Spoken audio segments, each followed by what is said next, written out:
Nakaraan ng halos 20 oras, ay lumapag na ang private plane na sinasakyan ni Noah kasama niya rito ang 5 taon gulang na anak na si Kevie. Lumingon siya sa gawin nito at ngumiti nang makita ang anak na payapang natutulog. Tumayo si Noah at lumapit sa anak bago dahan-dahan itong binuhat na para bang isa itong babasagin na bagay na kailangan niyang ingatan.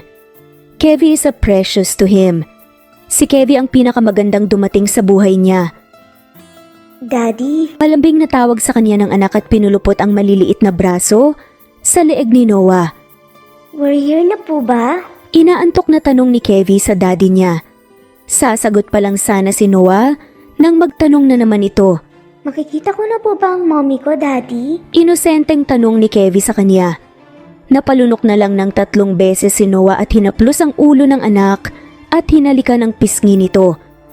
Habang nagkakaisip kasi, si Kevie ay bukang bibig na rin ang mami nito na gusto na raw nitong makita.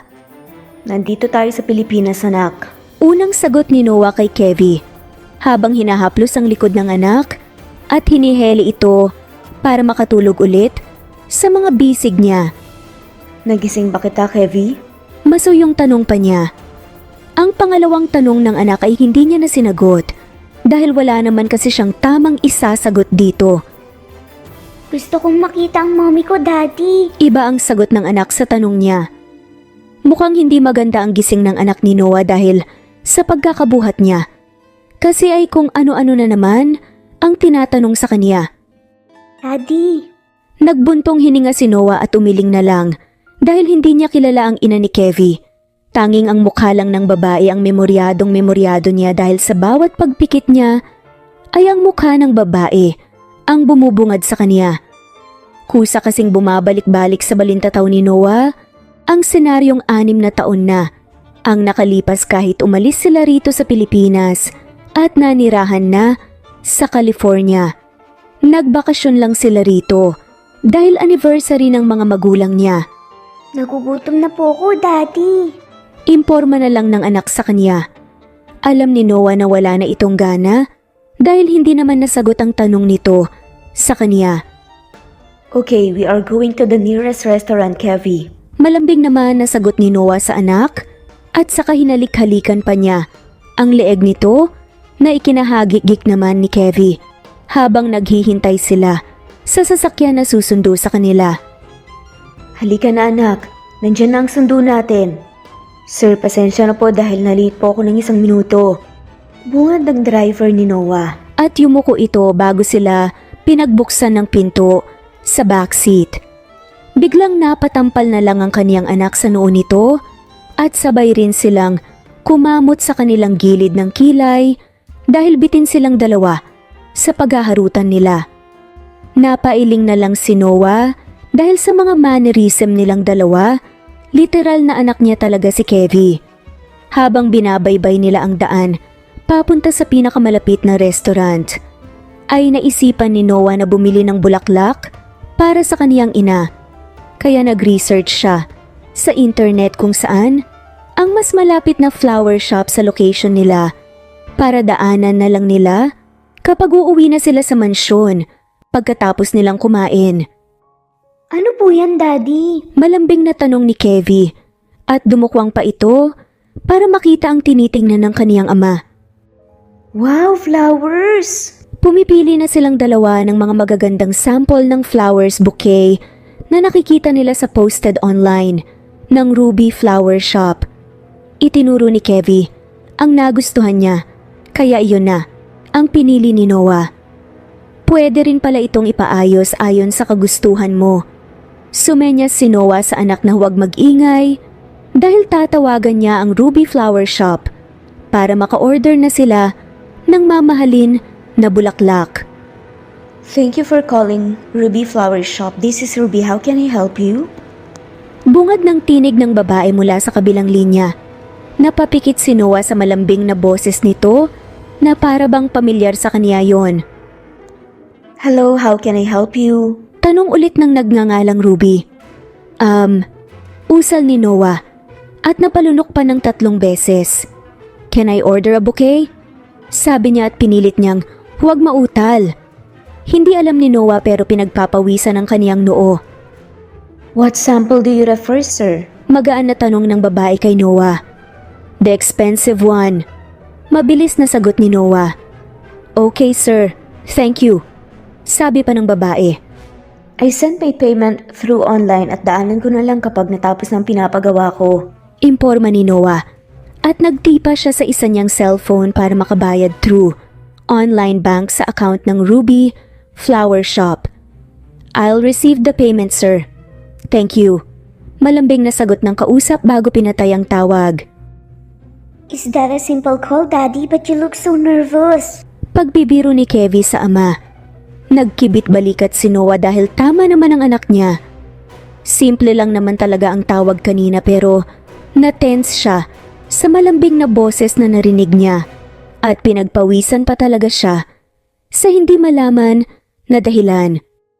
Gutom lang yan, Daddy. Dugtong pa ng kaniyang anak. Hindi nagsalita si Noah kaya nakatingin lang sa kaniya. Si Kevin kiniliti niya ang tagiliran ng anak at nagkulitan na sila sa loob ng sasakyan. Mahal na mahal ni Noah ang anak dahil nabago ang lahat ng pananaw niya sa buhay nang dumating ang munting anghel sa buhay niya at nakontento siya. Sa katunayan, hindi sang-ayon si Noah noon sa kagustuhan ng kaniyang ina. Pero dahil makulit ang mami ni Noah, ay pinagbigyan niya ito dahil wala rin naman siyang magagawa pa kasi nakapagbayad na ito ng babae at inangkin niya ng ilang beses hanggang sa nakabuo sila. Masaya si Noah dahil dumating sa buhay niya ang anak. Kahit isang kasunduan lang ang nangyari para maisilang ang bata sa mundo na ginagalawan nila. Literal na walang pagmamahal na namagitan sa kanila ng ina ni Kevin. Hindi nga ito kilala ni Noah dahil binayaran lang naman ng kaniyang ina upang magdala at magsilang ng anak niya para may tagapagmana sa kayamanan nila. Anak, come.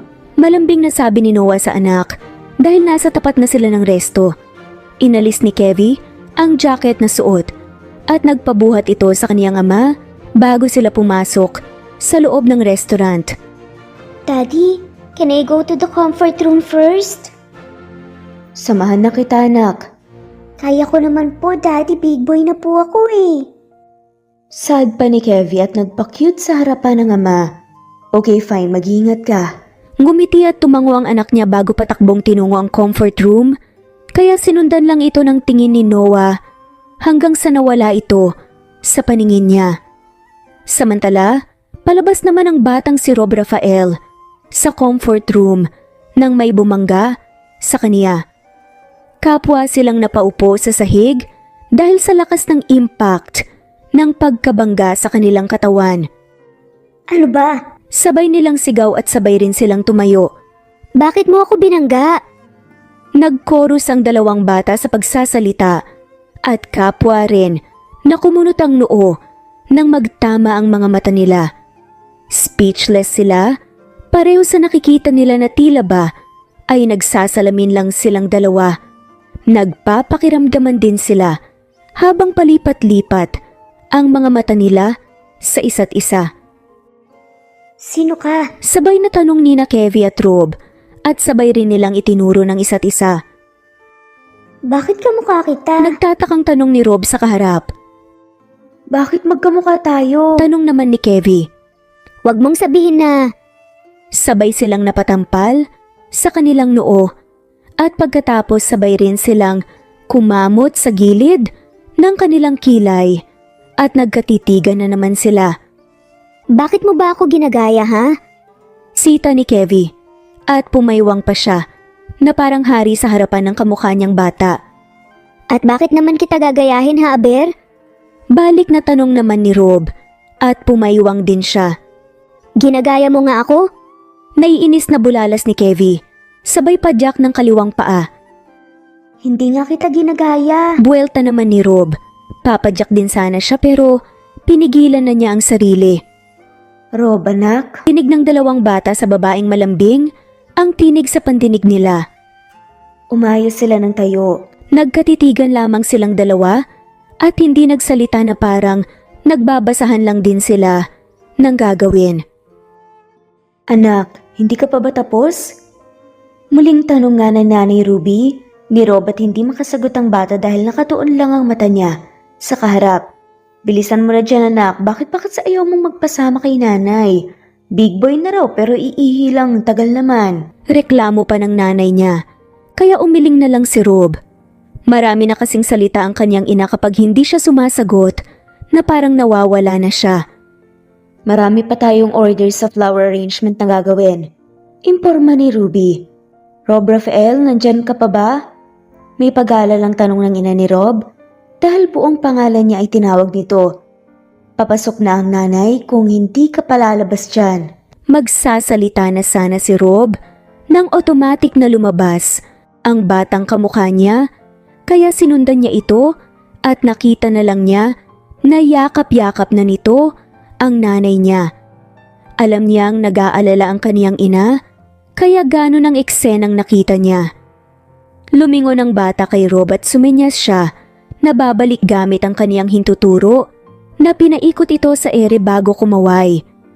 Marunong namang umuwi si Rob dahil malapit lang naman ang restaurant sa flower shop nila ng Nanay Ruby niya. At isa pa, ay kilala na siya sa resto. Susundan sana ni Rob ang kaniyang ina ng may pangahas na bumuhat sa kaniya at lumutang na siya sa ere. Gusto niyang magpumiglas, magwala, pero hindi niya ginawa dahil nilalambing na siya ng isang estranghero. Bakit ang tagal mo namang lumabas, anak? Malambing na tanong nang bumuhat kay Rob. Hindi alam ni Rob ang gagawin kaya tahimik lang siya at nag-isip. Anak? Tawag sa kanya kaya inangat ni Rob ang ulo niya upang tingnan ng lalaki. Natulala siya dahil sa nakikita niya. Kevy, are you okay? Nagtatakang tanong ng estranghero sa kanya. At kinapapa ang kanyang pisngi at leeg. May masakit ba sa'yo? May pag-aalalang tanong ng lalaki, pero kusang umiling si Rob at kumamot sa gilid ng taingan niya. You look stressed, Kevy. Gusto mo ba ng tubig? Muling tanong nito kaya umangat naman ang ulo niya at tumingin sa kamukha niya. Here. Binigyan ni Noah ng tubig ang anak. Nakita naman ni Rob na kumamot sa gilid ng kilay nito ang estranghero at tumingala pa ito. Napabuntong hininga na lang si Noah habang pasimpleng tumitingin sa anak. Natahimik lang ito. Nagtataka siya dahil masigla pa naman ito nang pumunta sa comfort room. Pero ngayon ay parang pipi na si Kevy dahil tanging pag-iling at tango na lang ang sinasagot sa kanya. Kevy? Seryosong tawag niya sa anak. Na-stress na si Noah sa anak niya. Kumunot naman ang noo niya nang mapansin ang suot nito. Alam niya naman na naka-jacket ito kanina at inalis niya lang nang bumaba na sila bago pumasok dito sa loob ng restaurant. Hey, what's wrong? Sunod-sunod na tanong niya.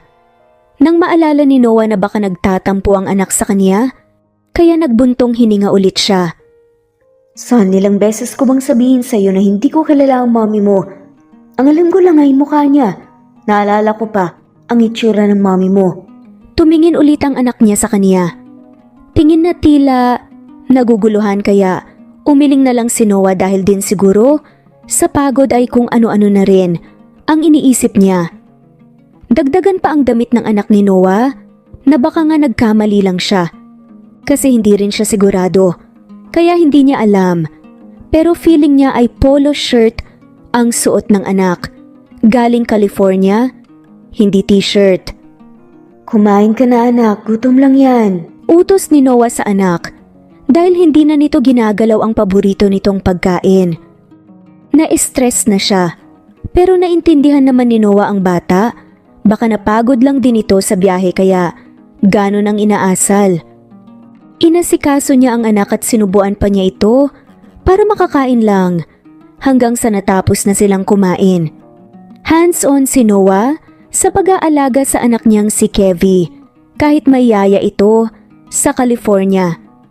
Ibinibigay niya ang lahat sa anak basta para sa ikabubuti nito But discipline is a discipline. Kapag mali, ay mali talaga. I love you, son. Malambing na sabi ni Noah kay Kevie. At niyakap niya ito ng mahigpit at hinalikan pa ang tutok ng ulo nito. Disiplina ang una sa lahat bilang isang ama dahil naniniwala siya sa kasabihan na ang isang mahusay na ama ay nagiiwan ng pangmatagalang impresyon sa kaniyang anak at alam din ni Noah na bawat mabuting puno ay nagbubunga ng mabubuting bunga. Pauwi na sila sa mansyon nang maalala ni Noah na may order pala siyang bulaklak. Kaya inutusan niya ang driver na dumaan muna sila sa Ruby Flower Shop na malapit lang dito para kunin ang pinaayos niyang bulaklak para sa ina niya. Naghahaming naman si Ruby habang nag-aayos siya ng bulaklak. Hands-on siya sa business niya dahil dito lang sila kumikita ng anak. Gusto niya kasi lahat ng gawa niya ay worth it ito para sa mga customer niya. Masaya si Ruby dahil napalaki niya ng mabuti ang anak at nakatutulong na rin ito sa kaniya. Sumasama kasi si Rob sa kaniya kapag nagde-deliver siya ng mga bulaklak at minsan ay nagkukusa na rin ang anak niyang maghatid ng mga bouquet kapag kaya nito at lalakarin lang. Tulad ngayon na nakauwi agad sila ng kaniyang anak na si Rob. Galing kasi sila sa restaurant kung saan sila nag-deliver ng mga imported na bulaklak dahil may okasyon doon bukas at nilakad lang din nila. Anak? Tawag ni Ruby sa anak. May ginagawa si Ruby ngayon. Isang order na expensive bouquet.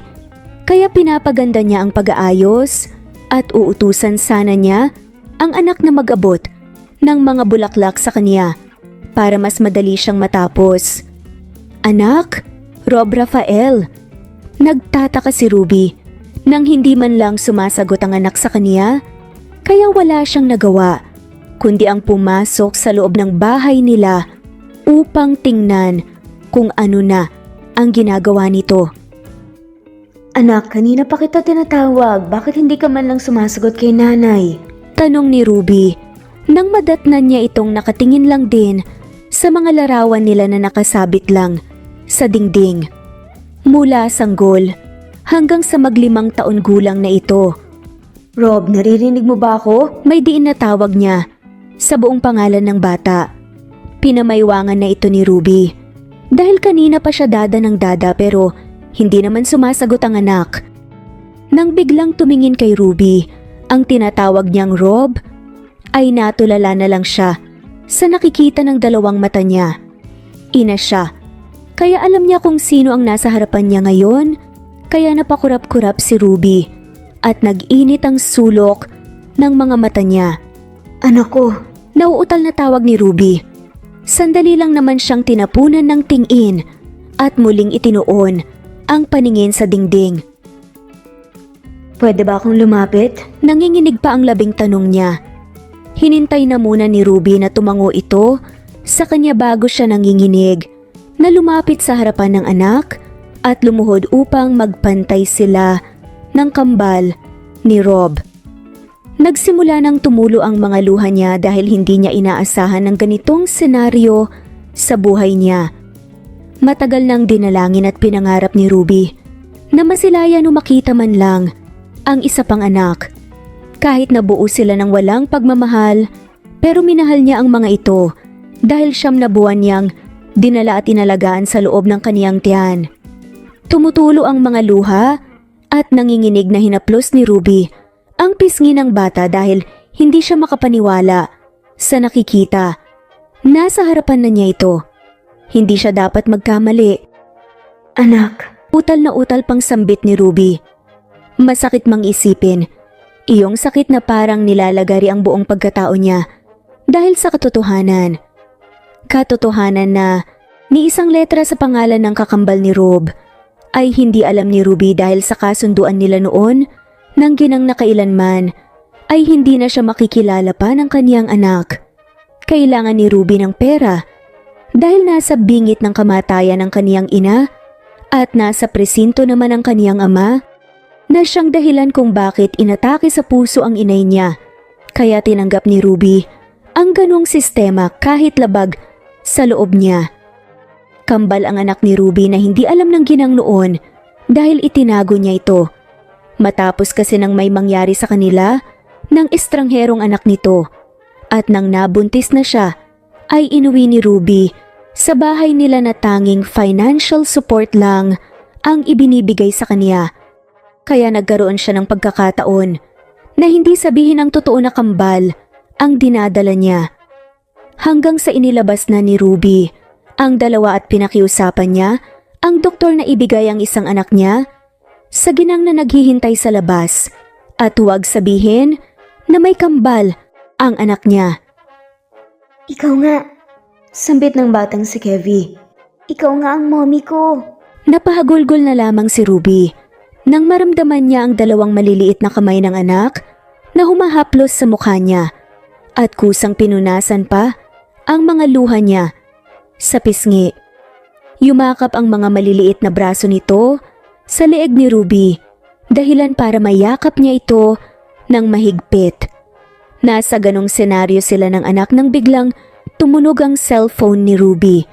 Kaya mabilis niya itong kinuha sa likod ng bulsa niya at sinagot ang tawag.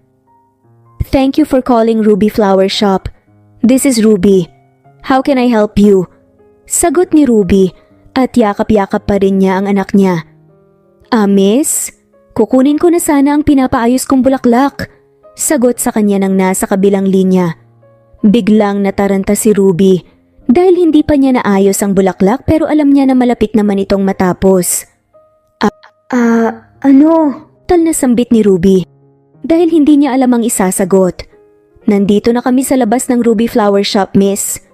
Imporma pa ng lalaki. Tumingin siya sa anak na nakatingin lang din sa kanya. Hindi alam ni Ruby ang gagawin dahil nalilito na siya. Iyong atensyon niya kasi ngayon ay nasa bata na at hindi na sa pag-aayos ng bulaklak. Sir, nagmamadali po ba kayo? Yes, after we pick up the flower. Bigyan niyo po ako ng 15 minuto para matapos na po ito. Okay. Nasa labas na po ba kayo? Tanong pa ni Ruby sa customer. Plano niyang papasukin na nga lamang ito sa loob ng shop niya, nahihiya kasi siya dahil hindi kaagad natapos ang order nito sa kanya. Yes, sagot naman ng lalaki. Saglit lang po sir, lalabas lang po ako para makapasok na po kayo ng shop. Talang nasaad ni Ruby.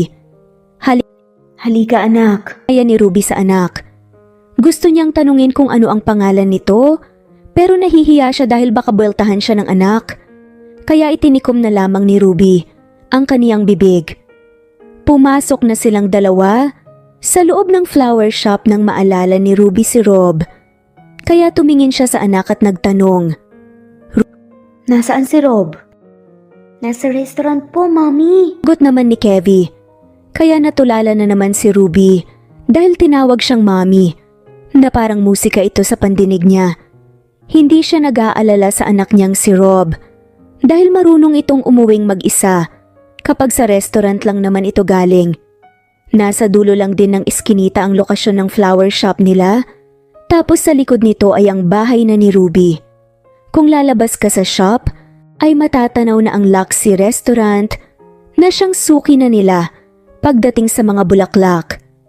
Binuksan ni Ruby ang pinto ng shop pero hindi niya inaasahan ang nakikita ng dalawang mata niya. Napakurap-kurap pa si Ruby dahil sa kumpirmasyon at hindi siya makapaniwala kaya naguluhan tuloy siya. Baka binibiro lang siya ng anak pero malakas ang paniniwala niyang hindi nga talaga si Rob ang nasa kanya. Pero ang tanong ay, paanong napunta ang anak niya sa daddy nito? Rob? Tawag niya at lumingon pa si Ruby sa likod niya dahil ramdam niyang nakasunod lang naman ang kaniyang anak.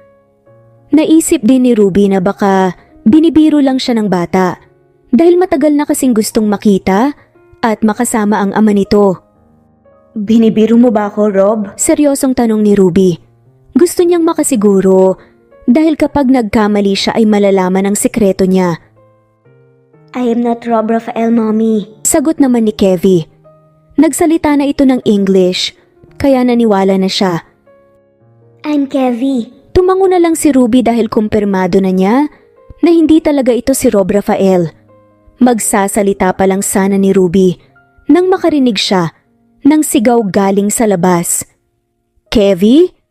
Narinig nilang tawag ng lalaki sa batang tumakbo, papalapit sa pinto ng shop. Kaya nakita ni Ruby kung paano huminto ang anak at lumingon sa estrangherong kinalimutan na niya. 6 na taon na ang lumipas. Hindi ba ang sabi ko sa iyo huwag kang tumakbo anak? Sita pa ng estranghero sa batang nagngangalang Rob na pinagkamalan lang na Kevi. Bumilis ang tibok ng puso ni Ruby dahil papalapit ng papalapit sa tapat ng shop niya ang lalaki. Gusto sana niyang magtago pero hindi makakilos si Ruby dahil para na siyang kandilang natutunaw.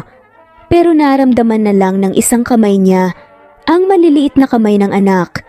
Kaya natauhan si Ruby at tumingin sa anak.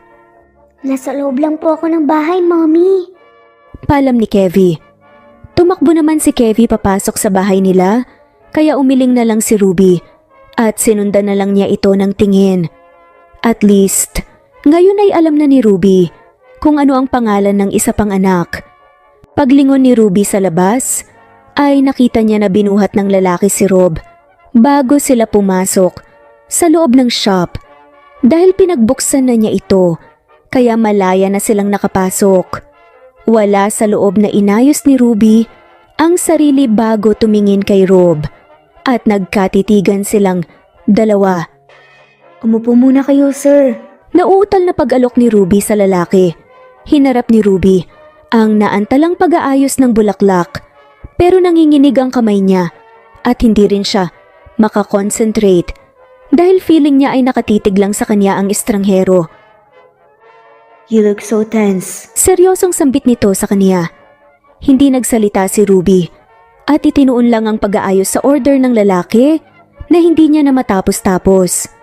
Mabilis na lang po ito, imporma ni Ruby at tumingin sa estranghero. Alam naman niya na hindi na siguro siya mamumukahan nito dahil matagal na panahon na ang lumipas. Ikaw nga yun. Sabi pa nito nang makumpirma na si Ruby nga ang tinutukoy nito. Napapikit na lang si Ruby dahil akala niya ay hindi na siya maalala pa ng lalaki kaya bigla siyang kinabahan.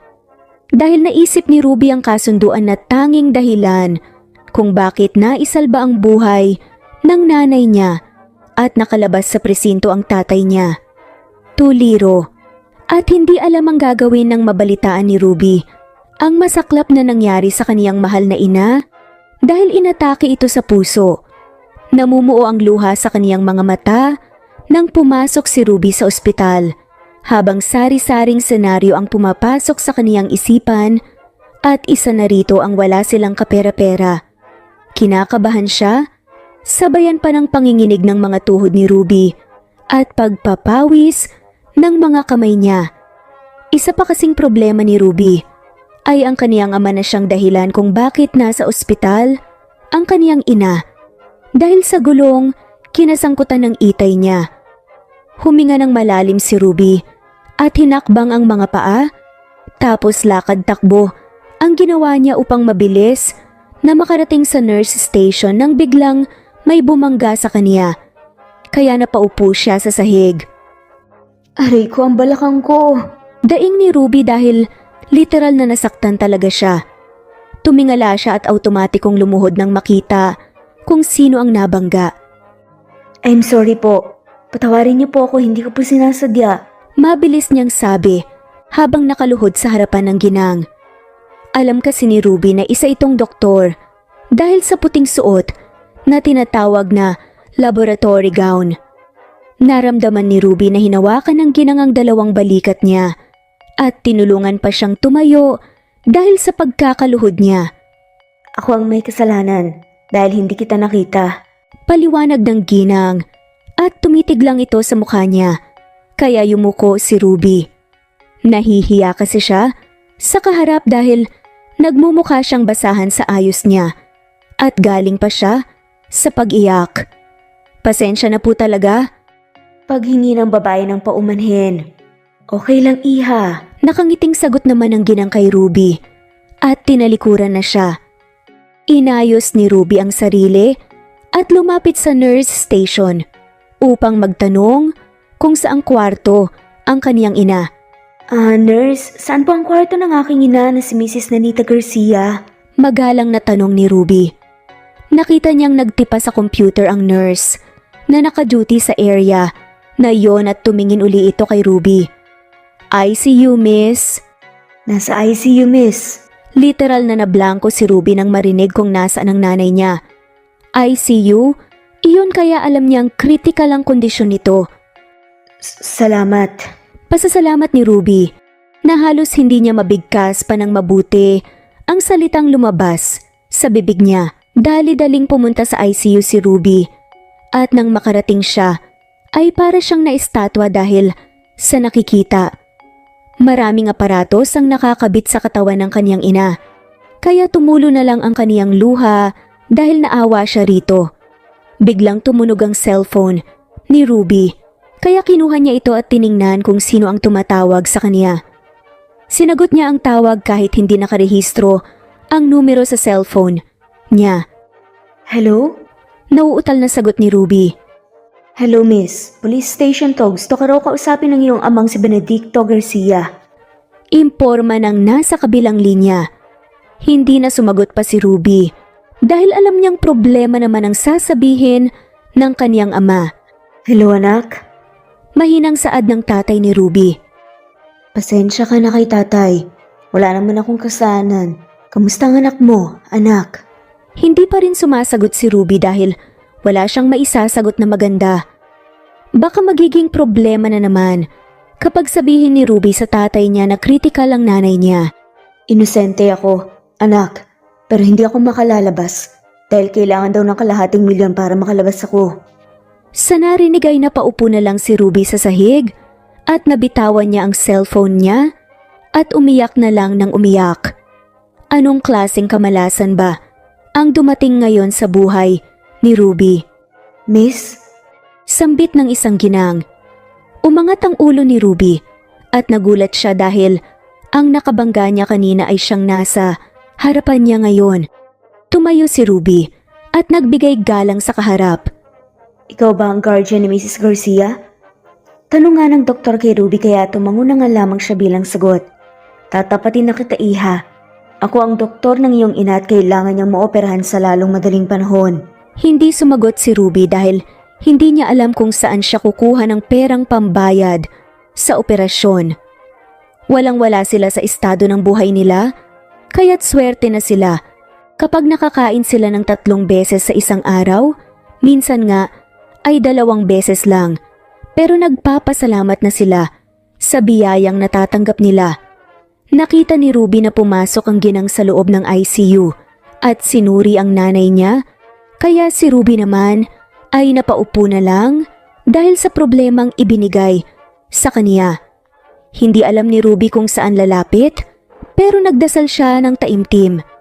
Naniniwala siyang lahat ng problema ay may solusyon, basta huwag lang mawalan ng pag-asa sa buhay. Napatayo si Ruby nang makita niya na palabas na ang ginang at lumapit ito sa kinaroroon niya. Alam kong hindi ito magandang timing dahil lumalabas na nagte-take advantage ako sa kahinaan mo. Gusto mo bang magkapera?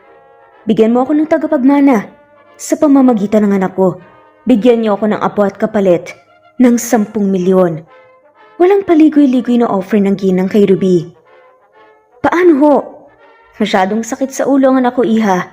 Babayaran kita para magsilang ng tagapagmana sa pamilya namin. Ako na ang bahalang makipag-usap sa anak ko basta pagkatapos ng 9 na buwan ay ibibigay mo sa amin ang lahat ng karapatan at wag na wag ka nang magpapakita pa kahit na kailan sa sanggol na isisilang mo. May pepermahan ka para malinaw lahat ng usapan. Kung gusto mo sa offer ko sa iyo, tawagan mo ko kaagad. Sabi ng ginang at kinuha ang calling card at ibinigay ito kay Ruby. Kinuha ni Ruby ang pagkakataon na iyon para sa mga magulang niya. Masama na siya sa paningin ng iba, pero alam niyang hero siya sa kaniyang pamilya dahil ginawa niya lang ito para sa buhay ng nanay niya at para sa kalayaan ng tatay niya. Napakurap-kurap si Ruby sa naalala dahil ang senaryong iyon ang dahilan kung bakit may kasundo ang namamagitan sa kanila. Hey, are you okay? Tanong ng lalaking kaharap. Hindi alam ni Ruby kung ilang minuto siyang natulala dahil bumalik siya sa nakaraan. Umiling si Ruby at tinapos na ang ginawa dahil mahaba na ang oras para maghintay pa. Ang customer niya. Mabilis na lang ito, sir. Nang matapos ni Ruby ang flower bouquet, ay inabot na niya ito sa estranghero. Tumingin din si Ruby sa anak na si Rob na nakatingin na sa kaniya na parang may balak pa yatang sumama ito sa tatay. Son, say bye to her. Utos pa ng lalaki sa anak ni Ruby. Bye po. Magsasalita pa lang sana si Ruby nang makarinig sila ng batang sumisigaw mula sa loob ng kanilang bahay. Mommy! Patakbong tinungo ni Ruby ang anak na siyang mag-isa lang sa loob ng bahay. Pero hindi niya inaasahan na sumunod din pala ang dalawa. Dahil sinundan ni Noah si Rob na bigla na lang ding tumakbo. Anong nangyari? May pag-aalalang tanong ni Ruby sa anak dahil nakaupo na ito sa sahig. Nakita nilang inaaway ito ng pusa ni Rob. Kevy? May pagtatakang tawag ng lalaki at nilingon niya si Rob. Daddy, Daddy. Tawag ni Kevy sa daddy niya. Ang bad po ng cat. Umiiyak na sumbong nito at binuhat ni Noah ang anak na umiiyak dahil takot nga ito sa pusa.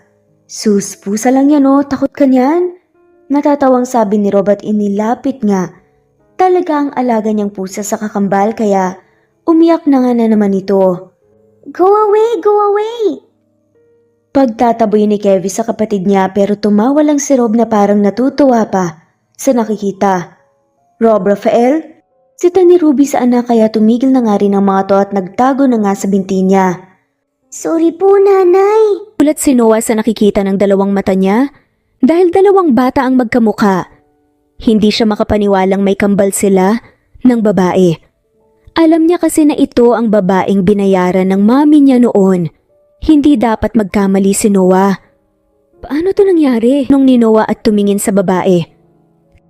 Kailangan ko bang magpaliwanag sa'yo? Anak ko si Rob at magkamukha lang sila ng anak mo. Pagtanggi pa ni Ruby na parang kayang-kaya pa niyang pagtakpan ang katotohanan kung isa ng ebidensya ang dalawang batang magkamukha. Sa tingin mo ba paniniwalaan kita, miss? Natatawang tanong naman ni Noah. At ano naman ang gusto mong paniwalaan, sir? Na anak mo rin ang anak ko? Hindi dapat ako magkamali. Alam kong ikaw ang babaeng dinala noon ni mommy. Ikaw ang babaeng nagsilang sa anak kong si Kevy pero may kakambal siya. Seryosong sabi ni Noah at mariin na lamang napapikit si Ruby dahil wala na siyang kawala pa. Napatitig si Ruby sa kakambal ni Rob. Ayaw na niyang itago pa ang katotohanan dahil gusto niya ring mayakap at makasama ang isa pa niyang anak. Isang tagapagmana lang ang gusto ng iyong ina. Alam kong isa lamang kasunduan ng lahat. At hindi kita kilala. At sa maling paraan ay nabuo natin ang kambal pero minahal ko na sila nung pinagbubuntis ko sila. Isa akong ina at masakit sa parte ko ang hindi niya ako kilalanin bilang ina niya. Pero sa tingin mo ba, ibibigay ko pa sa inyo ni si Rob? Kaya yung wala nang natira sa akin? May hinanakit na sumbat ni Ruby at tumulo na lamang ang mga luha niya. Hindi naman nakapagsalita pa si Noah dahil nakaramdam siya ng kirot sa kaniyang dibdib. Naiintindihan na niya ang dalaga dahil talagang may punto ito. Wala naman akong balak na kunin siya sa'yo. Hayaan mo lang ako makilala ko siya. Nagsusumamong sambit nga at napatingin siya sa batang nagtatago sa binti ng ina nito. Gusto ko ring makilala si Kevy. Ibinaba ni Noah ang anak niya at kusa itong lumapit sa dalaga. Napaluhod si Ruby at sinalubong niya nang mahigpit na yakap ang kaniyang anak. Sabik na talaga siyang makita ito kahit nasa tabi na niya si Rob at kapiling niya ay tila hindi pa rin buo si Ruby na parang may kulang sa kaniya. Isang bitak ng pagkatao niya ang nawawala at ngayon nayakap-yakap na ni Ruby ang isa pa niyang anak ay naglabasan ang emosyon niya. Anak ko, ako to, ang nanay Ruby mo. Humihikbing sambit ni Ruby at tinitigan niya ang maamo nitong mukha. Bakas ang mga luha sa pisngi ng bata. Ilang beses niyang hinalikan ang noo ni Kevie. Mommy! Umiiyak na sabi naman ni Kevie. Si Noah naman ay parang hinahaplos ng malambot na kamay ang kaniyang dibdib dahil sa nakikita niyang eksena ng mag-ina. Masaya siya para sa anak niya dahil nakita na nga ni Kevie ang mami nito. Tinitigan naman ni Noah ang isa pang kambal. Lumuhod din siya at naglahad ng kamay. Hawak-hawak pa rin ni Rob ang alaga nitong pusa. Lapit ka, Rob. Huwag ni Noah sa bata. Hinimas-himas pa nito ang balahibo ng pusa, saka ibinaba. Akala ni Noah ay mahihirapan siya na kunin ang loob ng anak niya. Pero katulad din ito ni Kevie, ay nagkusa ring lumapit. Mahigpit din niyang niyakap ito. Bahagya siyang kumalas sa pagkakayakap niya rito at tiningnan ng anak. What's your name again? Tanong ni Noah kahit alam na niya ang pangalan nito. Ngunit gusto niyang marinig mula sa bibig nito ang pangalan na babanggitin. Napangiti na lamang si Noah dahil napakamot sa gilid ng kilay nito, si Rob. Pati ang kakambal ni Kevie ay nakuha rin ang mannerism niya. Walang duda na anak ni Noah ang bata at nararamdaman niya rin ang lukso ng dugo. Ako po si Rob Rafael. Pagpapakilala ni Rob. Hindi ko alam na nag-exist ka rin naman pala sa mundo. Masaya akong makilala ka, my little Noah. Madamdamin na sabi ni Noah at hinalikan niya ang tuktok ng ulo nito. Ako rin po, tatay. Malambing din na sagot ni Rob sa kanya at pinalupot pa ang maliit na braso sa leeg niya. Kaya pumikit si Noah at ninamnam ang yakap ng isa pa niyang anak na si Rob. Matapos ang isang oras ay nagpaalam na si Noah. Kadarating lang kasi namin from California at tiyak akong kanina pa naghihintay. Sa amin si Mommy. Sabi ni Noah. Tumango lang si Ruby. Hinalikan niya ang pisngi ni Kevie. Huwag mo na sanang banggitin pa si Rob sa inyong ina, sir. Napatitig si Noah sa mukha ng dalaga. Hindi maipagkakaila na maganda rin ito. Matangos ang ilong at namumula ito maski ang pisngi. Natural na mapula ang mga labi. Basang-basa ang mahahaba nitong pilik mata dahil sa pag-iyak kanina. Noah Sullivan, ang pangalan ko. Tawagin mo na lang akong Noah. Pagpapakilala ni Noah sa babae. Kevie Ralph ang pangalan ng anak natin na nasa akin. Nakaramdam naman ng pag-iinit ng pisngi si Ruby dahil sa narinig sa sinabi nga nito na anak natin. Ruby Garcia ang pangalan ko. Rob Rafael naman ang pangalan niya. Sambit naman ni Ruby at nilingon niya ang anak na katabi na nito, ang kakambal. Sinusubukan ni Rob na sanayin si Kevie sa pusa. Pero sadyang matatakutin talaga ito. Anak ko si Rob, may karapatan naman siguro ako na gawin ko ang gusto ko sa kanya, hindi ba? Ipapakilala ko siya sa pamilya ko. Sabi naman ni Noah na ikinailing na nga lamang ni Ruby. Sinabi ko na sa iyo ang dahilan, Noah. Isang tagapagmana lang. Kahit mabigat sa loob ko na ibigay sa inyo si Kevie, ay wala naman akong magagawa pa. Nakipagkasundo ako sa iyong ina. Tutulungan niya ako sa problema ko noon. Kapalit ng pagsilang ko sa anak mo, binayaran niya ang operasyon ng nanay ko at nagawa niyang piyansahan ang aking ama mula sa pagkakakulong nito. Binigyan niya rin ako ng financial support nung pinagbubuntis ko pa ang anak mo. Pero pagkatapos ng 9 na buwan, ay puputulin ko na rin ang kung anumang koneksyon namin ng anak mo. Nakuha mo na si Kevie. Bakit ngayon gusto mo pang kunin si Rob? Mahabang pahayag ni Ruby at hindi na niya napigilan pa ang mapaiyak. Napahinga ng malalim si Noah at itinaas niya ang 2 kamay na tila sumusuko na siya. Ruby, I told you, wala akong kukunin. Hindi ko kukunin mula sa inyo, si Rob. Ang gusto ko lang naman makuha ay ang karapatan ko bilang ama niya. Gusto ko ring ibigay kay Rob ang nararapat para sa kanya. Gayon din sa'yo, ang karapatan mo bilang ina ni Kevie. To be honest, matagal ko na talaga siyang gustong makita at makilala. Alam ko na pareho tayo ng nararamdaman para sa mga anak natin. Sambit pa ni Noah at dahan-dahan nang tumango si Ruby. Gusto ko po ng pink tulips. Munting request ni Kevie sa daddy niya. Napangiti si Ruby at naluluha pa rin talaga siya. Kukunin na rin namin ito, Ruby. Sabi ni Noah at kukunin na sana niya ang buke nang magsalita ang anak niya. Ay, isa lang po, Daddy. Napatango naman si Noah at inabutan na siya ni Ruby ng isang tangkay ng pink tulips. Nakangiting tinanggap iyon ng bata at lumapit sa maliit na pintuan. Papasok iyon sa counter. Nagtaka naman si Ruby sa anak niyang si Kevie. Mami, lapit ka po rito. Sumunod naman si Ruby at binuksan niya ang pinto, saka siya lumuhod sa harapan ng kaniyang anak. Inabot ni Kevie ang kamay ng mami niya at marahan na pinatakan niya ito ng halik sa likod ng palad. I know po na ikaw po ang may-ari ng flower shop, Mami. Ba't ibibigay ko po ito sa iyo? I love you po, Mami, and nice meeting you. Malambing na sambit ni Kevie at yumakap siya ulit sa mami niya. Mahal din kita, anak. At masayang-masaya ako dahil nakita ulit kita. Madamdamin na wika ni Ruby.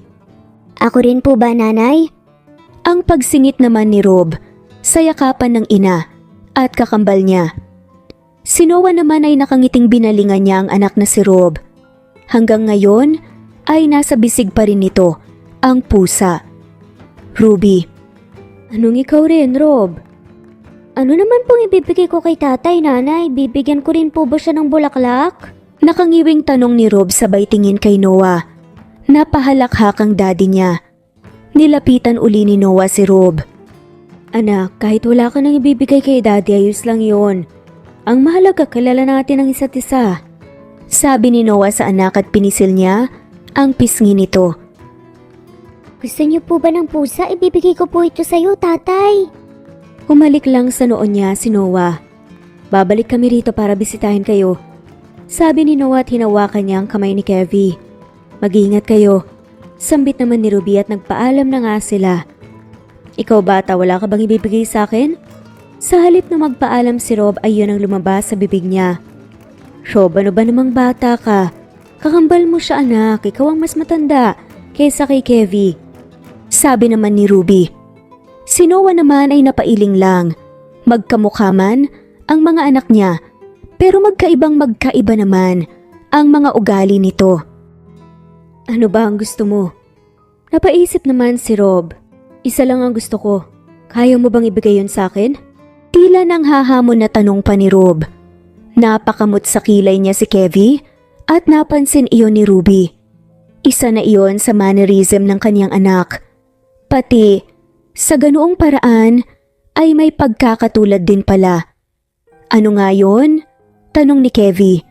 Lumapit naman si Rob sa kakambal niya at dahil may bit-bit siyang pusa ay lumalayo ito. Nanay, ayaw naman po niya sa akin, lumalayo po siya. Tatay!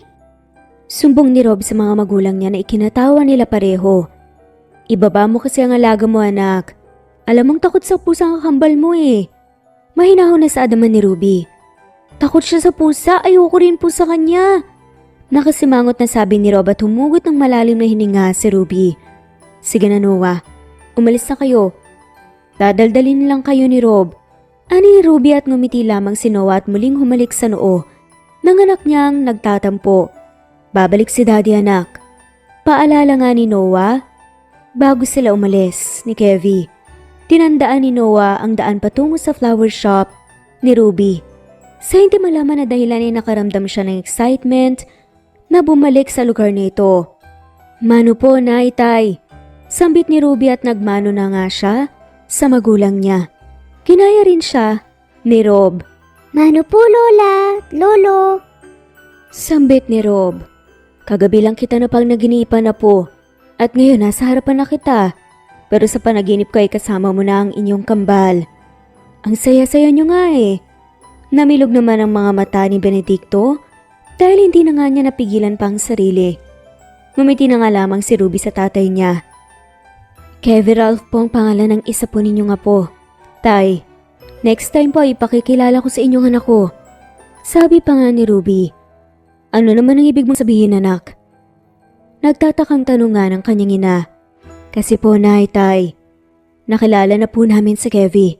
Nasa flower shop po sila kanina kasama ang daddy niya. Kamukhang kamukha po talaga ni Rob ang kakambal niya. Masayang kwento pa ni Ruby. Hindi naman lingid sa kaalaman ng mga magulang niya ang totoong nangyari sa kaniya. Mahigit 6 na taon na ang nakalilipas. Nalungkot man ang mga ito dahil sa pagsasakripisyo ni Ruby, sa sarili niya ay naging masaya naman sila dahil kasama pa rin nila si Rob. Maraming dala na bagong laruan si Noah para ibigay ang mga iyon sa anak niyang si Rob. Hindi niya alam kung ano ang gusto nito, kaya bumili siya ng mas marami.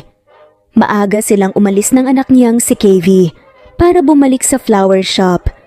Pero pagdating nga roon ni Noah at Kevie, ay sarado pa ang shop. Daddy, umalis po kayo sina Mommy at Rob? Kinakabahan na tanong nga ni Kevie. Hindi anak, baka sarado pa sila. Hintayin na lang natin ang pagbubukas nila. Sagot ni Noah. Ayaw niyang mag-isip ng negatibo. Alam naman ni Noah na hindi magagawa ni Ruby ang umalis na lang bigla. Mahigit 1 oras pa ang hinintay nila. Mabuti na lamang ay may upuan sa labas ng shop. Naawa si Noah sa anak dahil excited pa naman itong makita ang mommy at kakambal nito. Si Mommy na po yun, Daddy.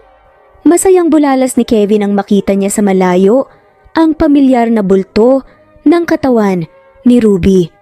Hawak nito sa kamay si Rob. Mommy! At hindi na nga napigilan ni Noah ang anak. Patakbong lumapit ito sa kinaroroonan ng ina at kapatid. Kevie anak, sambit naman ni Ruby at may ngiti sa mga labi niya.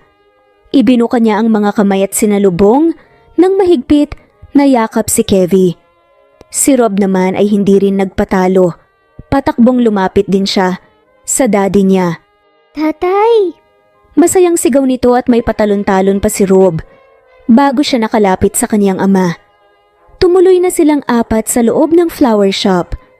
Nagtimpla ng kape para sa kanila si Ruby dahil may dala rin naman na pancake si Noah. Gatas naman para sa kambal. Ang aga niyo naman po pumunta dito. 9 AM nagbubukas ang shop. Imporma nga ni Ruby. Wala ka bang kasama ng staff mo rito, Ruby? Umupo si Ruby sa tabi nga ni na Kevie at Rob. Wala, may kapatid akong babae na nasa kolehiyalan na.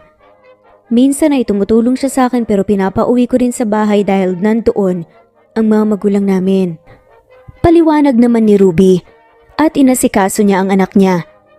Tahimik na inobserbahan ni Noah ang dalaga at talagang nakikita niyang maasikaso ito kahit 2 bata pa ang katabi ni Ruby. Masasabi niyang wife material ito. Tiningnan pa ni Noah ang kamay ng babae at hinanapan niya kung may suot ba itong singsing dahil isa lang naman ang ibig sabihin yon, kasal na ito pero wala naman siyang nakita na singsing. Simple lang ang pananamit nito at wala man lang kolerete sa mukha ni Ruby. Dati ay wala namang pakialam si Noah kung hindi na niya makikita pa ulit ang babaeng kaniig niya dahil pagkatapos ng 9 na buwan ay dumating na sa buhay niya si Kevie. Ang sabi mo ay galing kayo sa California. Nagstay na ba kayo roon for good at uuwi rin kayo doon? Tanong ni Ruby at napatango naman si Noah. Yes, nandun na rin kasi ang business ko. May kinikilala bang ibang ina si Kevie? Muling tanong ni Ruby. Wala, kaya nga madalas kanyang hanapin sa akin. Si Rob ba? May ibang ama ba siyang kinikilala? Tanong pa nga ni Noah. Sa dalagat ito naman ang umiling. Wala. Tipid na sagot na nga lamang ni Ruby at hinaplos niya ang buhok ng anak na busy sa pagkain. Si Kevin naman ay tahimik lang din kumakain. Hindi ka ba kasal? Yun naman ang lumabas mula sa bibig ni Noah. 23 years old pa lang ako nung nagbuntis ako sa kambal. Ang tatay ko ay isang security guard lang at siya ang breadwinner namin. Pero nasangkot siya sa nakawan at pinatay ang may-ari ng mall. Sinugod sa ospital ang ina ko. Sa nalaman niyang problema ni tatay kaya naman ako ang gumawa ng lahat para masolusyonan. Ang problema namin at wala pa akong balak na magpakasal pagkatapos kong manganak. Pinatayo ko ang flower shop na to noong 1 taon na ang nakalipas at naging maayos na sa amin ang lahat. Nag-focus ako kay Rob at sa shop kaya hindi ko na naisipan pa ang mag-asawa. Mahabang pagkukwento pa nga ni Ruby na ikinangiti na nga lamang ni Noah. Napaka-honest ng babae at hindi talaga ito nagdalawang isip na magkwento tungkol sa naging buhay nito noon. Salamat naman kung ganun. Dahil hindi magkakaroon ng problema. Sambit pa nga ni Noah na ikinakunot ang noo ni Ruby. Ano namang ibig sabihin mo doon? Tanong ni Ruby na may pagtataka. Sagot pa lang sana ang binata nang may customer na kaagad siya. Kaya nagpaalam muna siya saglit. Si Noah naman ay dinala niya rin. Inilapag niya ito sa sahig at nanlaki ang mga mata ng kanyang anak. Ang gaganda naman ito, tatay. Akin po ba lahat ng to? Masayang tanong ni Rob. Nang dahil sa mga laruan na dala nga nito, tumawa ang daddy niya. Dapat daddy nang itatawag mo kay daddy, hindi tatay, Rob. Ganun din kay mommy. Pangaral naman ni Kevin. Kumuha ng 2 laruan na robot si Rob at ibinigay ngayon kay Kevin. Dapat share tayong dalawa nito, hindi ako madamot kasi hindi ko naman malalaro lahat ng yan, no? Masaya si Noah sa nakikita. Magkakasundo ang mga anak niya. Dumami ang customer ni Ruby at mabuti na lamang at nandoon nga si Noah kaya natulungan siya nito sa pamamagitan ng pagkuha ng bills ng mga customer niya. Nagsasara naman si Ruby kapag lunchtime na at mamayang 1:00 ng hapon siya magbubukas. Inimbitahan naman ni Noah si Ruby na kumain sa resto. Since malapit din naman ito sa flower shop, marami na silang napag-usapan. At magaan naman ang mga loob nila sa isa't isa. Kaya kahit kahapon lang silang nagkakilala ay parang magkaibigan na ang turingan nila. May sariling clothing lines si Noah. Babaero siya dati at kabila-kabila ang babae niya. Pera ng mga magulang niya ang nilulustay niya para lang makapunta sa bar o mag-travel sa ibang bansa. Nag-iisang anak ng mga magulang niya, si Noah, kaya nag-aalala ang mga ito sa pinaggagawa niya. Nagbago lang si Noah noong dalhin ng mommy niya, si Kevin. Sanggol pa lamang ito at wala siyang karanasan na mag-alaga ng bata. Pero noong nakita na ni Noah ang anak niya, ay walang pag-aalinlangan na binuhat niya ito at naiyak pa siya. Sino ang mag-aakala na magbabago ang isang babaero dahil lang sa isang sanggol at anak niya? Sa pangalawang umaga, nakiusap si Ruby sa kapatid niyang si Naomi upang magbantay ng shop niya. Naubos kasi ang bulaklak niya at iilan na rin ang natira. Sama po ako, mommy. Sigaw ni Rob nang makita niyang pasakay na ang kanyang ina sa truck nito. Wow, nakilala mo lang ang kakambal mong Inglesero ay mommy na rin ang tawag mo kay Ate Ruby ah. Komento naman ni Naomi na naroon nga sa labas ng flower shop. Tita naman nangaasar ka na naman po sa akin porket may daddy akong pogi at ikaw ay walang syota. Ay! Komento naman ni Rob. Kumunot naman ang noo ni Ruby. Huwag mo ang sagutin ang ganyan ng tita mo, anak. Dito ka na lang, baka mamaya darating na sina Kevin at daddy mo. Mommy, sama po ko. Pamimilit nga ni Rob. Nakasuot pa rin ito ng sombrero at ginaya nga ang outfit ng nanay niya. Naka-jumpsuit kasi si Ruby at nakaitim na sombrero. Sakto namang pagdating ng magamat, agad nga na bumati si Kevin sa mommy niya. Tita, ito po pala ang daddy Noah ko. Pogi niya po, diba kamukha ko? Pagbibida pa nga ni Rob sa tita niya at halos matulala pa nga si Naomi dahil totoong gwapo nga ang daddy ng pamangkin niya.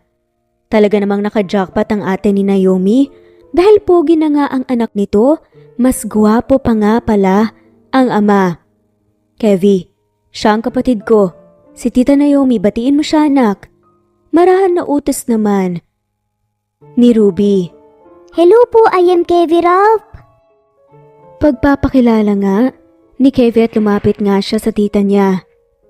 Ang gwapo mo nga, mas pogi ka pa kaysa kay Rob. Tita naman, magkamukha naman po kami ah. Reklamo nga ni Rob at natatawang hinagod nga ni Noah ang likuran ng anak at sa kanya binalingan si Ruby. Alis ka, Ruby? Tanong ni Noah at tumango ang dalaga. Ngayon ko kukunin sa Baguio ang bulaklak. Mag-isa ka lang ba? Nababahalang tanong naman ni Noah. Oo. Nabibigyan ako ng discount kapag ako mismo ang kukuha ng mga bulaklak na binibili ko. Kapag kasi sila pa ang magde-deliver ay may babayaran pa ako. Paliwanag ni Ruby. Pwede ba kitang samahan? Hindi ba ako nakakabala, Noah? Nakakahiya naman. Sabi pa ni Ruby at tumiling-iling na nga lamang ang binata. Sasamahan na kita. Bakasyon namin ni Kevin kaya wala naman talaga akong gagawin. Next week pa ang wedding anniversary ng mga magulang ko. Sasamahan na kita kaysa naman ang mag-isa ka lang bibiyahe. Wika pa ni Noah. Sama rin po ako, Mommy. Pakiusap naman ni Kevin. Napanguso si Ruby. Yan din ang tanong ng kakambal mo, anak. Malayo ang pupuntahan namin at baka mapagod pa kayong dalawa. Dito na lamang kayo sa tita nyo. Gumuhit naman ang lungkot sa mukha ng bata at tumingin si Ruby. Sa binata, nagkibit balikat na nga lamang si Noah. Sa huli ay sumama na nga ang kambal sa mga magulang nila. Si Noah na ang nagmaneho ng truck dahil kayang-kaya naman itong mag-drive ng kung anumang uri ng sasakyan. Daddy, wala ka bang syota? Tanong bigla ni Rob na ikinatingin nga ni Ruby sa anak at nagulat naman si Noah. Shota means girlfriend, anak. Paniniguradong tanong ni Noah. Opo, tipid ng sagot ng anak nila. Bakit ka naman nagtatanong tungkol dyan, Rob? Si Mommy po ay single naman, Daddy. What if ligawan mo po si Mommy? Pagsingit naman ni Kevin at nanlaki ang mga mata ni Ruby. Para may syota ka na, Daddy. Dugtong na saad naman ni Rob. Napahilot nga sa sentido niya si Ruby dahil magkambal nga ang dalawa. Pareho ang iniisip ng mga ito. Si Noah naman ay nagugustuhan na nga niya ang topic na yon. Para kay Noah ay walang kaso sa kanya kung si Ruby ang magiging girlfriend niya. Parang mas okay pa nga yun sa loob-loob niya. Bukod pa sa bonus ng pagiging maganda nito, mabait pa at wife material. Ayaw mo bang maging syota si Mommy namin, Daddy? Inosenteng tanong pa nga ni Rob dahil wala pang sagot ang daddy niya tungkol doon. Sige ka po, Daddy, baka maunahan ka na po. Ang ganda pa naman po ng Mommy namin tapos mabait pa. Sabay tingin sa Mommy niya. Doon na napahalakhak nga si Noah. Nahaliw siya sa mga anak niya. Samantala si Ruby naman ay may kung ano nga siyang naramdaman sa loob ng tiyan niya at ang init-init na nga ng pisngi niya. Ano na po, Daddy? Galaw-galaw ka naman po dyan. Ani pa nga ni Rob. Rob, anak, tumahimik ka na nga dyan. Huwag mong guluhin ng daddy mo, nagmamaneho siya. Mahinahon nga sabi ni Ruby. Ikaw po, Mommy, kapag nanligaw po ang daddy namin, huwag mo siyang pahirapan, ha? Napailing na nga lamang si Ruby. Don't worry po, Mommy, mabait naman po ang daddy ko eh. Gwapo rin po siya, tsaka mabango. Alam niyo po ba, na bago kami pumunta sa flower shop ay hindi na po alam ni daddy kung ano po ang isusuot niya at halos maligo na nga po siya ng perfume eh. Mahabang paliwanag ni Kevin. Kevin, ano na naman ba yan? Nakaawang ang labing tanong ni Noah dahil talagang binubuko nga siya talaga ng anak niya. Totoo ang lahat ng sinabi nito. Excited kasi si Noah na makita nga si Ruby. Ang anak pala niyang si Rob. Mabuti pa, Noah, itabi mo muna sa fast food restaurant ang sasakyan natin. Bibili lang ako ng pagkain. Dahil alam kong gutom lang ang mga bata, kaya kung ano-ano ang pinagsasabi nila. Usal nga ni Ruby at tumango na nga lamang si Noah. Pwede naman kayong magsabi na gutom kami. Pagsigunda naman ni Noah at sabay kamot sa gilid ng kilay niya. Hindi nakatakas sa paningin ni Ruby ang gesture ng binata. Napatango siya dahil alam nga niya kung saan nakuha ng kambal ang ganong mannerism. Sa daddy mismo ng mga anak niya. Ilang oras ang binyahe nga nila. Agad naman silang nakarating. Ruby! Tawag ng isang lalaki kay Ruby. Nagsalubong naman ang kilay ni Noah. May kakilala pala si Ruby dito. Ayan po, Daddy. Ayan na nga pong sinasabi ni Kevin, maunahan ka na po. Segunda pa nga ni Rob. See? Talaga namang binubukaw sila ng mga anak niya para lang paglapitin silang dalawa. Ano ba naman yan, isusumbong ko kayo sa mami niyo. Kung ano na naman ang pinagsasabi niyong dalawa. Nahiling na nga lamang si Noah. Sa hindi niya malamang dahilan, ay nakaramdam ng inis si Noah dahil sa nakikita niyang masayang nag-uusap nga ang dalawa. Ruby, tawag nga ni Noah sa babae at binalingan nga siya nito. Tugon nga ng babae. Tutulong na rin ako para mabilis tayo. Para hindi gabihin sa biyahe, baka kasi mainip ang mga anak natin. Sagot ni Noah at itinuro nga niya ang kambal na parehong nakasquat sa kalsada. Sige, ikaw ang bahala. Mabilis nga nilang nailipat ang mga bulaklak sa truck at agad silang nakabiyahe pa uwi. Yun nga lang nakatulog nga ang kambal. Kinantong na nga ni Ruby si Kevie at nakahilig nga ito sa dibdib niya. Si Rob naman ay nasa tabi niya rin at ang ulo nito nakasandal sa kanya.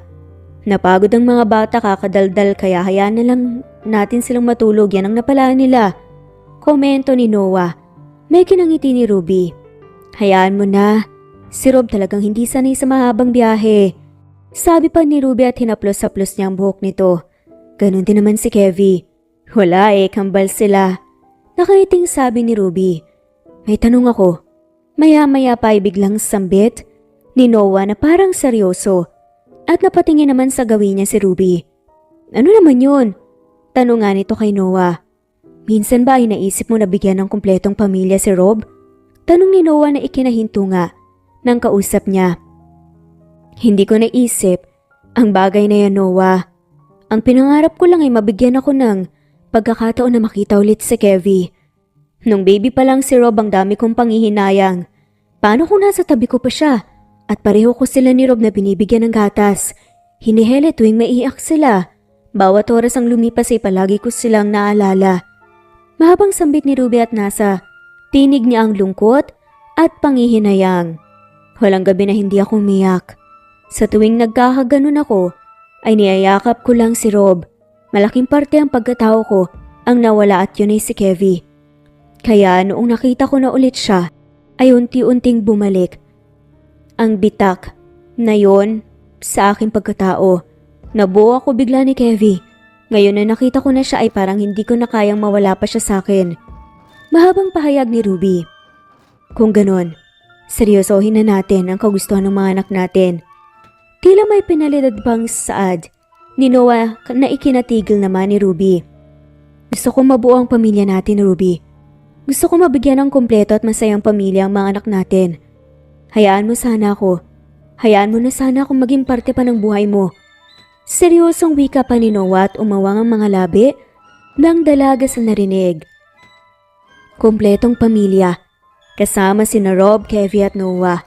Mabubuo ang pamilya nila kung hahayaan ni Ruby na papasukin sa buhay niya ang binata. Walang kaso yun kung tutuusin dahil naman ito ang mga anak niya at aminado si Ruby na magaan ang loob niya kay Noah. Hindi lang ito gwapo, mabait at gentleman pa. Sige, subukan natin.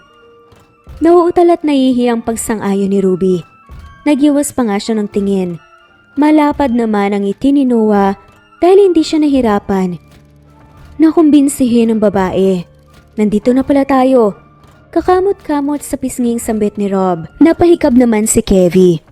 Kagigising lang ng dalawang bubwit at saktong pagkarating nila sa flower shop ay siyang nagising naman ang mga anak ni Noah at Ruby. Naunang umibis sa truck si Noah upang alalayan na makababa ang mga anak niya. Si Kevie ang una niyang pinababa bago si Rob. Si Ruby naman ay napatitig pa siya sa kamay ng binata na nakalahad na sa kanya. Hindi na pinaghintay pa ni Ruby si Noah at hinawakan na niya ang kamay nito. Nakaramdam pa siya ng boltaheng kuryente na nagmumula sa palad ni Noah at ganoon din naman ang nararamdaman ng lalaki. Salamat, sambit ni Ruby at nahihiyang ngumiti siya sa binata. Gumanti lang din ito ng matamis na ngiti sa kanya. Lumipas pa ang 4 na araw ay halatang halata na nga ang panliligaw ni Noah sa ina ng mga anak niya. At nagpasya siya na imbitahan ito sa wedding anniversary ng mga magulang niya. Subalit tumanggi si Ruby sa kadahilanan na natatakot ito sa ina ni Noah. 6 na taon na ang nakalipas, Ruby. Sa tingin ko naman ay wala na sa isip ni Mommy ang pinagkasundoan ninyo. At isa pa, nandyan si Rob, wika ni Noah. Nasa flower shop sila ng araw na iyon at hawak ni Noah ang nanlalamig na kamay ng babaeng nililigawan niya. Nagsisimula na rin siyang magkagusto rito dahil sa magandang katangian ni Ruby. Natatakot ako, Noah. Hindi pa talaga ako handa na magpakita sa iyong ina at natatakot ako para kay Rob. Paano kung kunin niya rin si Rob sa akin? Kinakabahan at nag-aalalang usal pa ni Ruby. Sinapo ni Noah ang pisngi ng babae. Hindi ko naman hahayaan yun, Ruby. Huwag kang matakot sa bagay na yon. Ang gusto natin pareho ay ang mabuo ang pamilya natin. Pero kung hindi ka pa talaga handa, hindi naman kita pipilitin. Baka kung ano pang mangyari sa'yo kapag dinala na kita sa bahay. Mahabang pahayag pa ni Noah. Matamis ang ngiting iginawad ni Ruby dahil maunawain naman pala talaga ang binata. Hayaan mo. Kapag handa na ako ay sasabihin ko naman sa'yo, Noah. Bigyan mo lang ako ng sapat na panahon. Wika ni Ruby. Take your time, love. Malambing na sambit ni Noah at kinindatan pa niya ito. Si Ruby ay napatakip na lang sa mukha niya dahil tiyak na namumula na naman ito. Talaga namang nararamdaman na ni Ruby ang kilig na akala mo naman ay isa pa siyang teenager. Dalawa na nga ang anak niya. Hindi nga nadala ni Noah ang mag-ina niya sa wedding anniversary ng kanyang mga magulang. Hindi naman siya ang tipong lalaki na mamimilit na lamang sa isang bagay na hindi pa pinaghahandaan ng isang tao. Mahalaga para kay Noah si Ruby dahil ito mismo ang ina ng kaniyang mga anak. Lumipas pa ang maraming buwan at talagang nanatili na sa bansa sina Noah at Kevie. Nagpatayo na rin ito ng isa pang branch ng clothing lines niya. Naging kasintahan na ni Noah si Ruby. Matapos ang 3 buwan na kinikilala nila ang isa't isa, ay nakuha niya rin ang matamis na oo ng babaeng nililigawan niya. Hi, nakita niyo ba si Noah Sullivan? Ang tanong ni Ruby sa isang babae. May dala siyang punpon ng bulaklak para ibigay sa boyfriend niya. Naging successful kasi ang kumpanya nito. Si Sir Noah ay nasa opisina niya. Nasa pangalawang pinto. Sagot ng babae. Nagpasalamat si Ruby sa kasila nagtungo ni Kevie sa opisina ng daddy nito. Minsan, sinasadya nilang dalawa na magpalit, sina Kevie at Rob, para lang makasama nila ang bawat isa.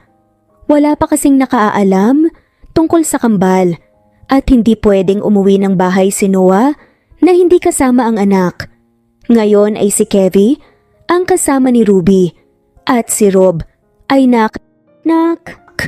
Sambit ni Kevie na ikinangiti ni Ruby. Binuksan niya ang pinto at nakita niya si Noah na nasa swivel chair nito. Noah, tawag niya sa nobyo. Nagangat ito ng ulo at nagulat pa nang makita siya ni Noah.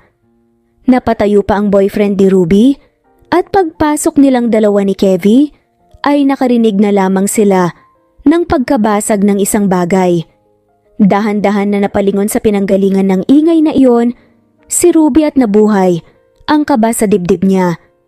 Dahil ang ina ni Noah ang nakikita niya ngayon, palipat-lipat na ang tingin ng ginang sa dalawang batang magkamukha. Parang hihimatayin naman sa kaba si Ruby, pero agad siyang dinaluhan ng nobyo.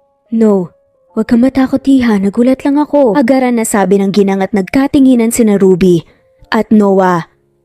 Naintindihan naman ng ina ni Noah nang magpaliwanag na sila at walang nakikita na galit ang ginang kay Ruby. Higit itong matuwa dahil nakita na siya ulit at may kakambal pa pala ang apo nito. Isang tagapagmana lang naman ang gusto namin noon ng daddy ni Noah. Dahil talagang sakit ng ulo ang anak namin, iha. Ngayon ay nagsilang ka pala ng kambal. Nakonsensya rin ako sa ginawa ko pero umaasa pa rin ako na sana muli kitang makita, Ruby. Nakangiting sabi pa ng ina ni Noah. Hindi na sila nagkaroon pa ng problema dahil hindi naman pala hahadlang ang mami ni Noah. Bagkus ay botong-boto pa ito kay Ruby. At sana raw ay masundan agad ang kambal. Minsan, ang panggigipit sa iyo ng tadhana at pagbibigay ng matinding pagsubok ay iyon pala ang magiging susi mo upang buksan ang totoong kasiyahan at kapayaan ng puso. Hindi naman masama ang magsakripisyo ka ng sarili mo Basta alam mo ang limitasyon at wala kang inaapakan na kahit sino. Nagtaka naman si Ruby dahil kanina pa niya hinihintay ang mag-aama niya. Dahil inaya siyang kumain sa labas pero paggabi na. Tatawagan na sana ni Ruby ang boyfriend niya nang makita na niya ang truck at huminto rin ito sa katapat niya.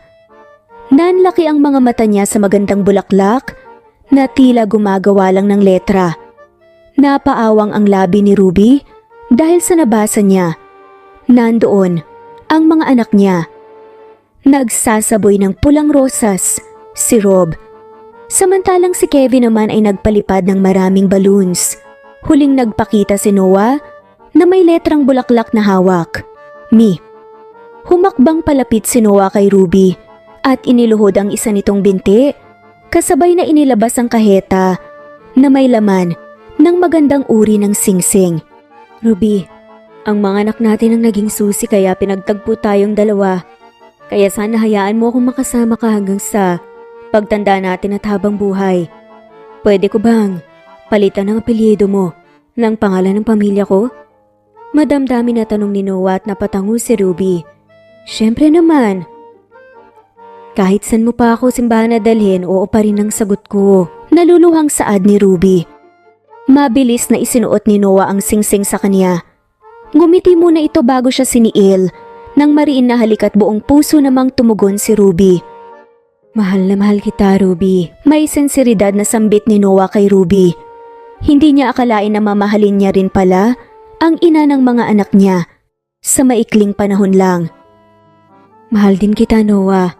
Mahal na mahal, wika naman ni Ruby. Mahigpit na nagyakapan pa sila.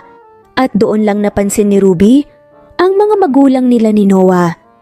Pinaghiwalay man ng tadhana, ang magkapatid ay sa huli, pinagtagpo pa rin sila at naging susi para magkatuluyan ng mommy at daddy nila. Hindi rin nagtagal ay ikinasal sina Noah at Ruby. Natupad pa rin ang pangarap ng mga bubuit na mabuo silang magpamilya. Isang buwan, ang lumipas ay nagbunga ang pagmamahalan nilang dalawa.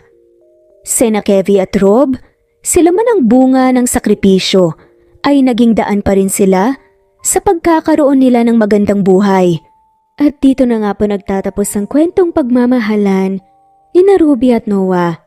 Maraming salamat po sa lahat at ingat po tayong lahat sa bagyo. Thanks for listening at shout out po sa mga sumusunod. Not Green Fox, Carmelita Mendoza, Marilyn Babula, Berry, Liliano Bebe, Presbyteros Rose, Medel Talon, Jane, Lani Pardillo, Marlene Kayanan, Leonisa Azotes, D.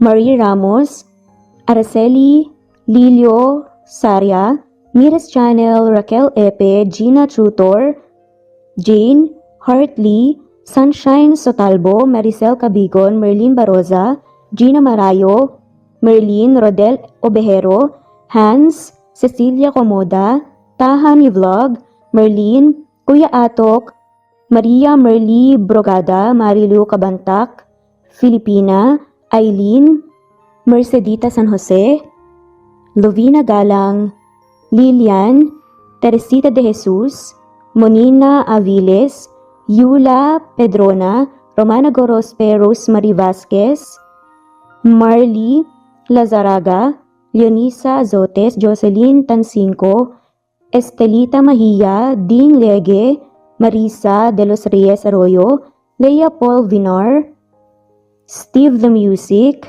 Rain, Presbyteros Rose, Ostonalito, Alex Saani, Matea Estrera, Agustina, Onaba Kogin, Jessica Vargas, Celine, Merlilyn Baroza, Annie Hoson, Elimana Lili, Mercy Villantes, Eli Evangelista Anderson, Eli Bitasolo of Italy, Ann Mariano, Fredelisa de Guzman, Carmencita Falcon, Merlin Bravo, Cecilia Ramos, Evangeline Zamora, Edralina Gatchoan, Marites Nitura, Agustina Niceto, Marian, Ann Aliflor, Lily Roda Barcial, Alma Ebdao, Minda Tandok, Flores, Melinda Sano, Thelma Mora, Juliet Panlilio, Edna, Elvie, Delia, Fenavares, Sally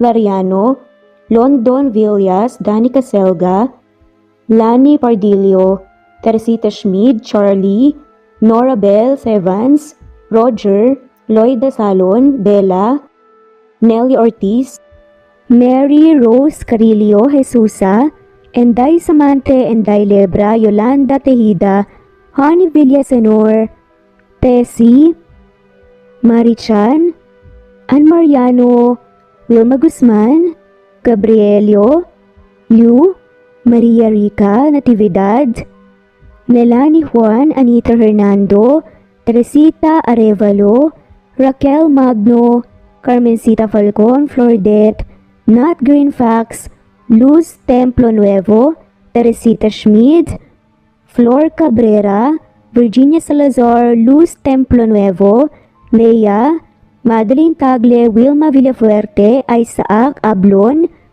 Menchita de Belen, Federico, Mercy Edrosolo, Fe, Adamson Machas, Quinciano Ebas, Eli Ramirez Elizabeth Gilas, Arem Ruhi, Julius Edna Romero, Charlie Angelina Samia, Emma Gadiano, Rosemary Vasquez, Lisa, Estelita Mahia, Elvi Candontol, Corazon Danke of University of Eastern Philippines University, Teresita, Neil Bacolor, Evangeline Zamora, Charlie Jane Clemente, Susan Upaga, Susan Rodrigo, Fred Deliza de Guzman, Juby Hernandez, Helen Murillo, Edarlina Fahil, Rosie, Juliet Kaday, Kuya Atok, Betty Losnong,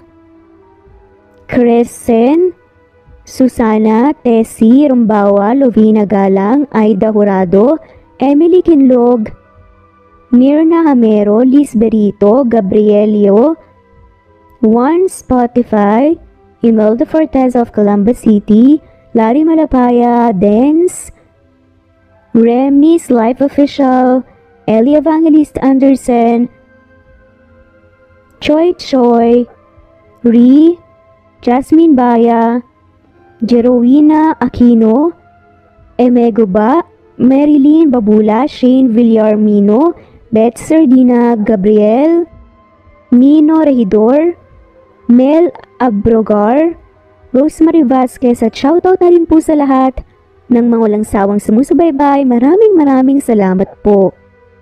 Veronica Briseño, Violeta Murillo, Teresita, Teresa Bulie, Christine Flores, Nesbeth Anaban, Flor Salvalion, Kuwait, Raquel Labay, Kuya Atok, Lani Pardillo, Eva Violeta, Presbyteros Rose, Amy Regalado, Teresita, Res Cavilla Havana, Precious, Lilian Nobebe, Eli Evangelista Anderson, Marziel Arcilias, Rosemary Palaganas, Rose Martinito, Ding Liege, Alexa Gomez, Jomira Bueno, Amy Fenavares, Irma Emma, Lali Emralino, Tortillas Gaming, Matea Estrera, Anali Flor, Rosemary Tinito, Rosemary Palaganas, Excelsis Tagala, Emily Kinlog, Rosemary, MM, Penning Escal, Neri Cabangon, Lucia Baldo, Rosemary Vasquez,